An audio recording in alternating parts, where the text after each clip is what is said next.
Жамбыл облыстық балалар мен жасөспірімдер кітапханасының ұйымдастыруымен өткізіліп отырған діни экстремизм қатерлі құбылыс атты ашық микрофонына қош келдіңіздер. Іс-шарамызда сіздерге бүгінгі күннің өзекті мәселесіне айналған экстремизм, терроризм ұғымдары, олардың қазіргі қоғамға тигізіп жатқан теріс әсерлері туралы ақпарат беретін боламыз. Экстремизм дегеніміз латын сөзі, ол шеттеу, өз пікірмен әрекет жасау дегенді білдіреді. Олар өздерін таза дұрыс санап, өзгелерді адасушыларға жатқызады. Тура жол көрсеткендерді мойындамайды. Олар ислам дінінің талаптарына үстірт қарайды. Ата заңымыз бен өзге де заңдарды мойындамайды. Экстремизмнің мүшелері көздеген мақсаттарына жету үшін еш нәрседен қаймықпайды. Күш қару қолдану арқылы дін атын бүркемелеп, заңдарды аяққа таптап, негізгі ойларын жүзеге асыруға тырысады. Я бұл ащы болса да шындық, бұған кімді кінәлаймыз, адамды ма әлде қоғамды ма? Осы сауалға жауап іздеу мақсатында бүгін бізде қонақта дін проблемаларын зерттеу орталығының ақпараттық түсіндіру бөлімінің инспекторы Бекмолдаев Бексұлтан Русланұлын шақырып отырмыз. Осы сұраққа жауап бере кетсеңіз, және де сұрақтарымыз қойсақ, жалпылама түрде жауап берсеңіз. Діни экстремизмнің қауіптілігі неде? Дін дегеніміз не? Экстремизм дегеніміз не? Осы сұрақтарға толықтай жауап бере кетсеңіз. Саламатсыздар ма, құрметті әлеуметтік желі қолданушылары. Қазіргі таңда ең өзекті мәселелердің бірі осы терроризм, экстремизм және радикализм. Ал енді осының ішіне аяқ баспас бұрын ең басында дін дегеніміз не екенін айтып өтсек, және де осы біздің онлайн іс-шарамызды жақсы бір керемет сөздерден бастап атап айтсам. Яғни дінсіз адам болса да, дінсіз қоғам болмаған. Дін тылсым күшке негізделген. Яғни Макс Мюллердің айту бойынша халықты халық ететін тілден бұрын дін деген. Яғни қазіргі таңда айтқым келіп жатқаны, қазіргі таңда дін дегеніміз не? Сіздерге қысқа да нұсқа, нақты түрде дін дегеніміз не? Діннің функциясы, оның мақсатын және басқа да көкейлерінде жүрген сұрақтарымызға жауап беруге тырысамын. Ең біріншісі дін дегеніміз не? Ислам ғалымдары дінді әлемді байланыстыратын күш Алланың барлығына, бірлігіне сенім. Дін бұл Алла тарапынан адамдарға түсірілген рухани жол. Дін адамды бұл дүниеде де, немесе о дүниеде де бақытқа жеткізеді. Діннің функциясы немесе қызметін айтсақ, бұл жерде діннің қызметі тұлғаға өзінің психологиялық мәселелерін шешуге көмектесуге негізделген болатын. Діннің мақсатын әр адам баласы білетін шығар деп ойлаймын енді. Діннің мақсаты адам баласына бұл адам баласын жақсылыққа шақырып, жамандықтан тыю болып саналады. Яғни бұл жерде әсіресе ислам діні адам сүйгіштік діні екенін біледі. Және де қазіргі таңда елдердің көкейлерінде жүрген осы терроризм, радикализм, экстремизм деген сұрақтарыңызға бағана қысқаша мазмұн беріп өтті. Енді осының ішіне лайық кезде жалпылама түрде мен сіздерге айтып өтсем, яғни қазіргі таңда елдің көкейінде жүрген сұрақтардың бірі адамдар неге террорист болады? Осының барысында Марк Сейджман деген зерттеуші бар. Террористердің 4-тен бірі ғана жағдайы төмен отбасынан шыққан болатын. Террористердің басым көпшілігі жоғары таптан шыққан, ортаңғы таптан шыққан және төменгі таптан шыққан. Бұлай айтқан кезде көбісінің отбасы бала шағалары бар, діни білім алғандары өте аз, немесе көбісі юрист, врач, инженер. Бұлай айтқан кезде бұдан ешкім сақталмаған десек те болады. Терроризмнің екі түрі болады. Бірінші түрі бұл адамға санасына жасалатын терроризм, екіншісі адамға физикалық тұрғыда жасалатын терроризм. Әсіресе санаға жасалатын терроризм өте қауіпті, ауыр болып есептеледі. Неге десеңіздер, адамның санасын улау арқылы оны физикалық терроризмге апарады. Бұлай айтқан кезде қазіргі таңда жат діни ағымдар дейміз. Қазіргі таңда оларды бізде деструктивті діни ағымдар деп айтамыз. Деструктивті деген сөз бұл бүлдіргіш деген мағынаны білдіреді. Деструктивті діни ағымдар дегеніміз бұлар азаматтарымыздың құқықтарын бұзатын, оларға психологиялық әдіс тәсілдерді қолдана отырып зиянын тигізетін діни ағымдар. Және де ақпарат үшін сіздерге айтып өтейін, біздің елімізде тіркелген 18 конфессия бар. Конфессия дегеніміз бұл дін. Екеуі бекітілген дәстүрлі болып есептеледі Қазақстан Республикасында. Соның бірі қазақ халқымызға тән исламның сунниттік бағыты ханафи мазхабы. Екіншісі славян халқымызға тән христиан дініміздің православ бағыты болып бекітілген. Осы екеуі дәстүрлі болып бекітілген болатын. Және де рұқсат етілгеннен бөлек тағы да тыйым салынған жалған діни ұйымдар бар. Соттың шешімімен олардың саны 23. Соның ең ірілері мысалға Әл-Каида, Таблиғи жамағат, Әт-Такфирул вәл хиджра деген сияқты жалған діни ұйымдарға соттың шешімімен төтеп бере алды. Және де елімізде Қазақстан Республикамызға 3,5 мыңға жуық діни бірлестіктер бар екен. Жамбыл облысымызда 350-ге жуық діни бірлестік бар. Тараз қаламызда 60-ға жуық діни бірлестіктер бар. Соның ішінде 35 мешіт және де 27 христиан бағытындағы шіркеулер. Былай айтқан кезде деструктивті діни ағымдар қоғамдық қауіпсіздікке, неке және отбасы институтына, адамның денсаулығына былай айтқан кезде қатер төндіреді. Деструктивті діни ағымдар қоғамның және саяси жүйені жоюға мақсатталған ағымдар. Бағанада айтып түсіндіріліп өтті. Қазіргі таңда енді діни экстремизм және терроризмге тарту методтары болады. Адамға психологиялық әдіс тәсілдерді қолдана отырып, оларға былай айтқан кезде өздерінің жалған діни ұйымдарына, ағымдарына тартып алуға бүкіл жағдайын жасауларына көптеген былай айтқан кезде методтар бар екен. Солардың ең негізгілерін күнделікті өмірде байқауға болатын методтарды сіздерге айтып өтсем. Діни экстремизм және терроризмге тарту методтары.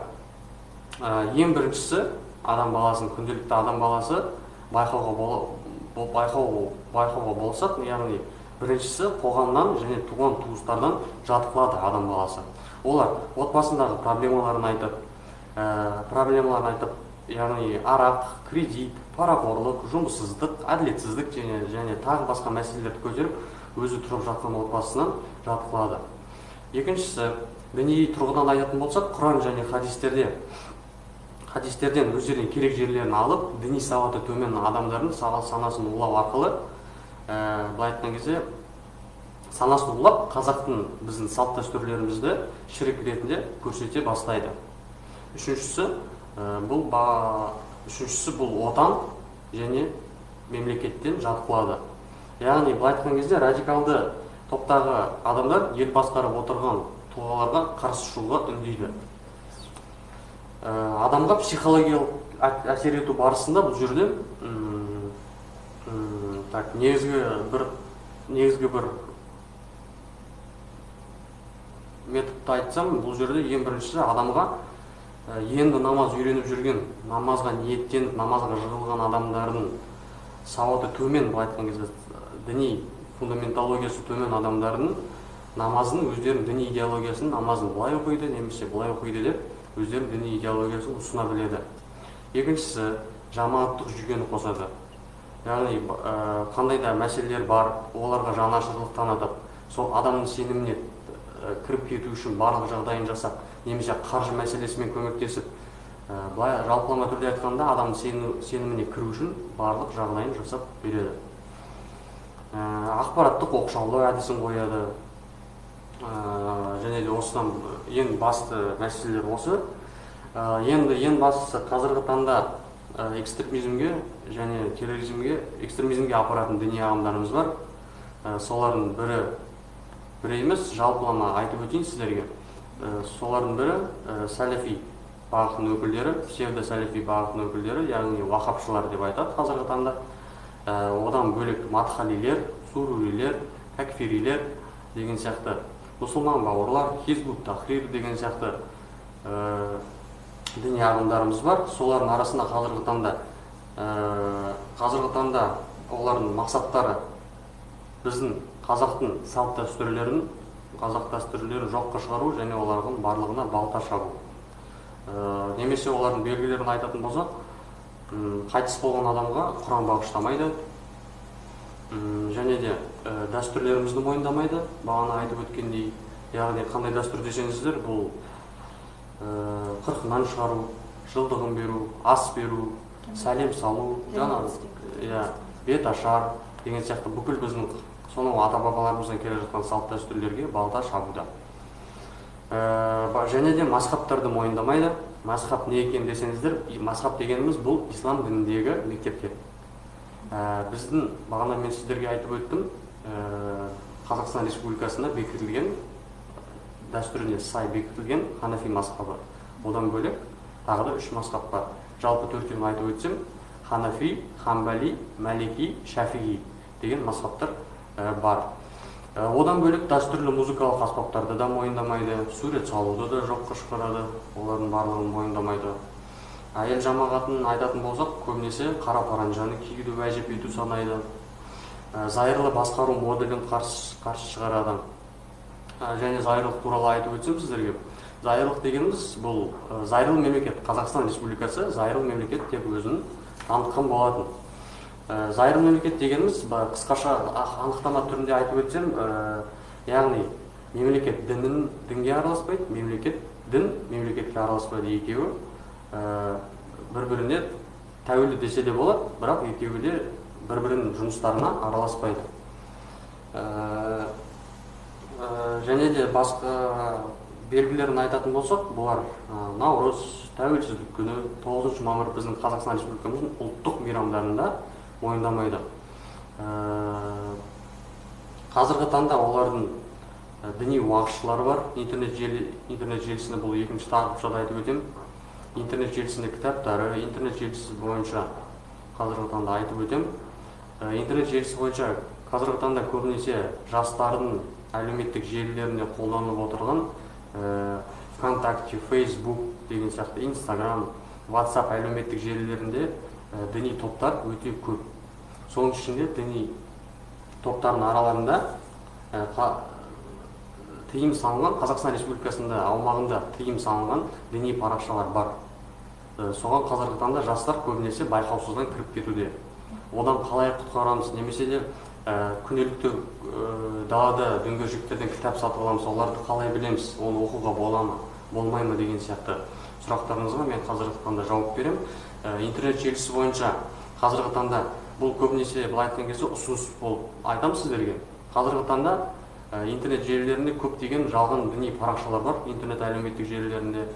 Соларға жем болмай, қазіргі таңда мен сіздерге ұсыныс бергім келіп отыр. Бұл Қазақстандар мұсылмандар діни басқармасының ресми сайты muftiyat.kz деген сайты, немесе islam.kz, azan.kz деген Қазақстан Республикасында ресми түрде мақұлданып бекітілген, өздерінің былай айтқан кезде идеологиясын таратуға рұқсат етілген Ханафи мазхабы бойынша қазіргі таңда рұқсат етілген болатын muftiyat.kz жаттап алсаңыздар. Ал енді кітап мәселесі айтатын болсам, қазіргі таңда кітап мәселесін біз күнделікті кезекте келіп кез келген дөңгелектен сатып алуға болады, қолжетімді. Бірақ ол кітаптың ішінде не жазылып тұр? Адам баласы кітаптың сыртына қарап, ішінде не жазылып тұрғанын білмейді. Сырты әдемі болса да, ішкі көрінісін былай айтқан кезде білмеуі де мүмкін. Ол жерде не жазылып тұрғанын, ол жерге не насихаттап отқанын. Сондықтан мен сіздерге айтарым, кітаптың бірінші бетін ашқан кезде Қазақстан Республикасының қоғамдық және даму министрлігінің мақұлданған сараптамасынан өтілген, немесе Қазақстандар мұсылмандар діни басқармасының сараптамасынан өтілген және штампы, өзі мақұлданған штампы болады. Бұл кітаптарды күмәнсіз оқуға рұқсат етілген. Ең тақырып қазіргі таңда жастардың көбісінің көкейінде жүрген тағы да бір сұрағымыз бар. Бұл жерде джихад деген мәселе, оны қазіргі таңда көп жастардың арасында қате түсінеді, дұрыс түсінбейді, және де осының бағын дұрыс түсінбеушіліктен басқа жалған діни ұйымдарға кіріп кетіп, осы джихадқа аттанамын дейді. Соны сіздерге түсіндіріп өтсем. Негізі арабтың джихад деген сөзі бұл күрес, тырысу деген мағынаны білдіреді. Джихад сөзінің сөзге жуық мағынасы ислам дінінде тырысу, әділдікке шақыру, залымдарды зұлымдық істеуді тоқтату, яғни әділетсіздікке қарсы күрес. жихад бұл басқа дінгерлерді қырып жою емес, тек қана отанды қорғау үшін келіп жүгінетін мәжбүрлі шара десек те болады. Былай айтқан кезде адам баласының өзінің ішінде нәпсісі болады. Сонымен күрессе, осының барлығы жихадқа жатады. Былай айтқан кезде шынайы жихад өз нәпсімен күрестесе де болады. Ал радикалды діни ағымдардың өкілдері исламдағы жихад сөзін қате түсінеді. Олар жихадты басқаларға қарулы соғыс деп ұғады. Ал шынында келгенде жихад сөзі араб тілінен аударғанда белгілі бір нәтижеге жету, мақсатқа жету, адам, былай айтқан кезде адамның қажы қайрат жұмсауы деген мағынаны білдіреді. Шынайы жихад дегеніміз бұл әркімнің өз кемшіліктерін түзеуі, ішкі дүниең мен жүрегіңді тазарту, өз адамның бойындағы қызғаншақтық, тәкаппарлық, кекшілдік, жалқаулық деген жаман қасиеттерден арылу. Былай айтқан кезде адам баласы өз-өзімен жұмыс істеуі. Және де біздің мекеме бойынша Жамбыл облысы әкімдігі дін істер басқармасы дін проблемаларын зерттеу орталығы жайында айтып өтсем, біздің мекеме мынандай жұмыстарды жүзеге асырады. Яғни ақпараттық түсіндіру іс-шараларын жүргіземіз, психологиялық және құқықтық кеңес береміз, теріс пиғылды діни ағымдардан зардап шеккен адамдарға оңалту қызметін жүзеге асырамыз. Дін мәселесі бойынша сенім телефон жұмысын ұйымдастырамыз. Теріс діни ағымдардың әрекетінен зардап шеккен адамдарға психологиялық, консультациялық, заңнамалық және әлеуметтік көмек көрсетеміз. Біздің телефондарымыз 51-50-20. Назарларыңызға рахмет. Сұрақтарыңыз болса? Рахмет. Діни экстремизм туралы азды көпті мағлұматты алдық. Енді осы тақырыпта біздің онлайн оқырмандарымыз сұрақ қойып отыр екен, соған жауап бере кетсеңіз.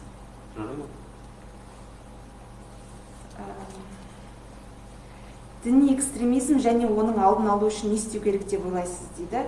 Және де дін тақырыбында қазіргі таңда мектептерде дінтану сабақтары өтіп жатыр. Соған ол оқушыларға қандай пайдасын тигізіп жатыр, сол жайлы сұрақ. Бірінші сұрағыңызға жауап берсем, қазіргі таңда сұрағыңызды қайталап жіберсеңіз болады ма?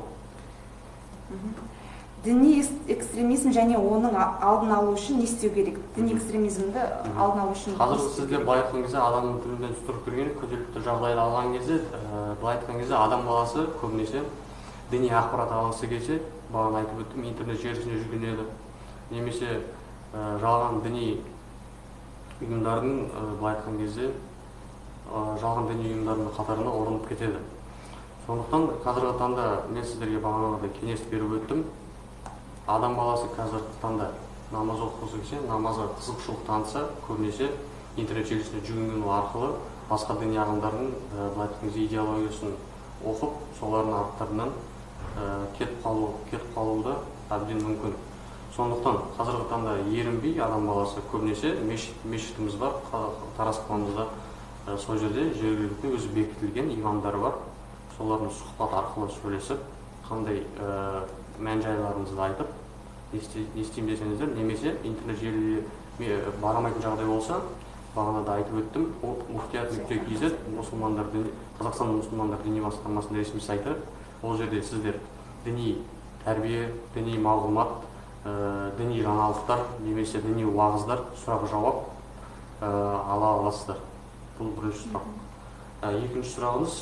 Қазіргі таңда мектептерде дінтану сабағы маңызды ма десек те, былай айтқан кезде дінтану сабағы қазіргі 9-шы сыныптарда бұлар жалпылама түрде түсіндіреді. Тек қана теологиялық тұрғыда емес, жалпылама түрде, мысалға әлемнің негізгі 3 дін туралы айтылады. Олардың діні қалай басталған, қазіргі таңда қандай жағдайда. Яғни адам баласын оқушының, сол 9-шы сынып оқушысының сана сезімі жете алатындай мағлұмат берілген. Яғни бұл жерде көбінесе жалпылама 3 әлемдік негізгі 3 дін туралы айтылып өткен болатын. Бұл айтқан кезде кіріспе ретінде айтылып өткен теологиялық тұрғыда ол жерде мағлұмат ала алмайсыздар.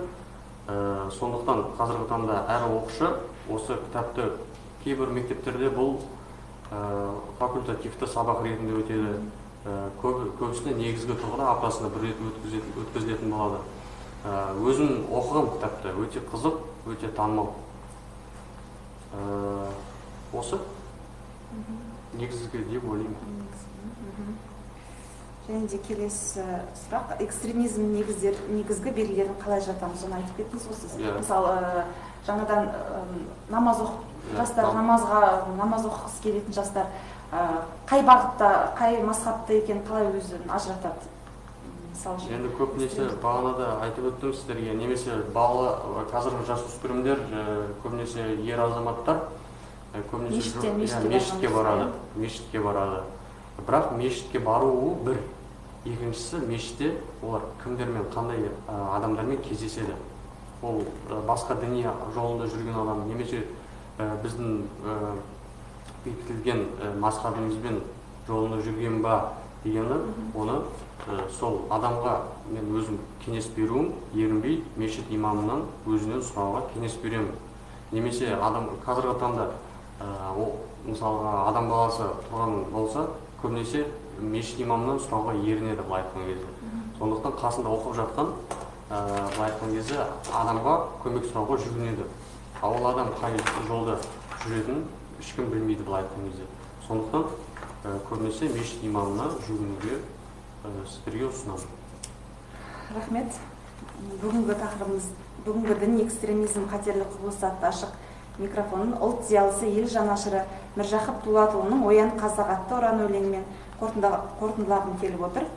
Оян қазақ, өз дініңді ұмытпа, дініңді сен ардақтағын құнта, көз алдыңнан тура жолың тұрғанда қателесіп жаман жолмен былықпа.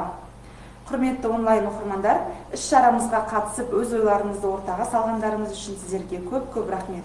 Алланың нұры жаусын. Келесі кездескенше сау болыңыздар. Сау болыңыздар.